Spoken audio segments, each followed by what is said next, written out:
Hi friends, அஸ்ஸலாமு அலைக்கும். அம்மா பட்டை பக்கம் நண்பர்கள் அனைவரும் எப்படி இருக்கீங்க? நல்லா இருக்கீங்களா? இப்போ நம்மளுடைய ஃபேஸ்புக்கில் வந்துட்டு பரவலா ஒரு வைரஸ் செம்ம காட்டிட்டு இருக்குது.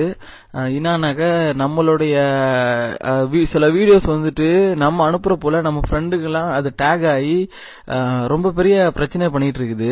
இதனால வந்துட்டு நம்ம ஃப்ரெண்டோடைய மான மறுவாதை காத்துல பறக்கிறது மாத்திரம் இல்லாம நம்மளுடைய மான மறுவாதையும் சேர்ந்து பறக்குது. ஸோ அப்படிப்பட்ட அந்த ஃப்ரெண்டு யாருக்கு வந்துட்டு இந்த வைரஸ் அவங்க பேர்ல இருந்து வருது அப்படின்னு சொல்றாங்களோ அதை எப்படி ரிமூவ் பண்றது அப்படிங்கறத நம்ம ஃபர்ஸ்ட் தெரிஞ்சுக்கணும்.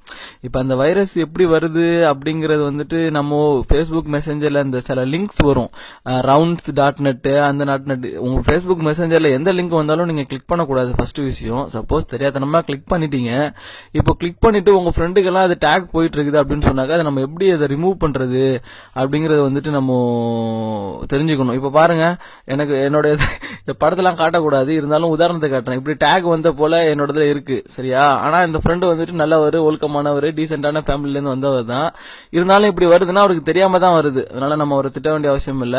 சோ அப்படி வரவங்க வந்துட்டு அதுல இருந்து எப்படி நம்மளை பாதுகாத்துக்கிறது அப்படின்னு பார்த்தாக்க, ஃபர்ஸ்ட் விஷயம், அந்த லிங்க் எதுவுமே நீங்க கிளிக் பண்ணக்கூடாது. கிளிக் பண்ணிட்டு இதே போல உங்க இதுல இருந்து டேக் போயிட்டு இருக்கு அப்படின்னாக்க அது ரிமூவ் பண்றதுக்கு உங்களுடைய ஃபேஸ்புக் ப்ரொஃபைல் பேஜ் ஓபன் பண்ணிக்கோங்க. இப்போ உதாரணத்துக்கு நான் என்னுடைய ப்ரொஃபைல் பேஜ் ஓபன் பண்ணிட்டு இங்க பாருங்க, யாரும் அவர் ஷேர் பண்ணிருக்க மாட்டாரு, பட் இருந்தாலும் இது வருது, டேக் பண்ண மாதிரி வருது. இது மத்தவங்க என் ஃப்ரெண்ட்ல உள்ளவங்க வந்துட்டு நான் தான் என்னவோ டேக் பண்ணது அப்படின்னு நினைச்சிட்டு இருப்பாங்க.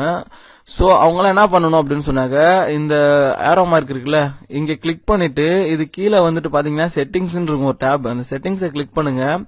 கிளிக் பண்ணாக்க அதுல வந்துட்டு ஆப்ஸ் அப்படின்னு சொல்லி ஒன்று இருக்கும். அந்த ஆப்ஸ் அப்படிங்கறத கிளிக் பண்ணீங்கன்னாக்க இங்க வந்துட்டு உங்களுக்கு இந்த தேவையில்லாம இருக்கக்கூடிய சில இதெல்லாம் இருக்கும். இப்போ உதாரணத்துக்கு அந்த வீடியோ வந்துட்டு எதுல இருந்து வருது அப்படின்னு பார்த்தாக்க அதோட ஆப் வந்துட்டு ஜாப்கோலிக் அப்படின்னு சொல்லிட்டு இருக்கும் அந்த பேரு. ஓகே, ZAPKOLIK அப்படிங்கிற ஒரு பேர்ல உங்களுக்கு இங்க ஒரு ஆப்ஸ் இருக்கும். ஓகே, அந்த ஆப்ஸ் என்ன பண்ணலாம்னா, ஜஸ்ட் நீங்க வந்துட்டு ரிமூவ் பண்ணீங்கனாலே உங்களுக்கு இது போல டேக் வந்துட்டு மத்தவங்களுக்கு போகாது. உங்களுடைய மான மறுவாதையும் நீங்க கட்டி போட்டு வச்சுக்கலாம், சரியா? இது தெரியாம நம்ம கிளிக் பண்றதுனால அப்படி வரும். சோ இது வந்துட்டு யாரும் உங்களை தப்பா நினைச்சிடாதீங்க. சோ மேக்சிமம் வந்துட்டு ஃபேஸ்புக்ல வரக்கூடிய எந்த லிங்கையுமே நீங்க கிளிக் பண்ணாதீங்க. அதாவது பர்டிகுலரா மெசஞ்சர் லிங்க் எதுவும் கிளிக் பண்ணாதீங்க. ஓகே, தேங்க்யூ ஃபார் வாட்சிங். பை.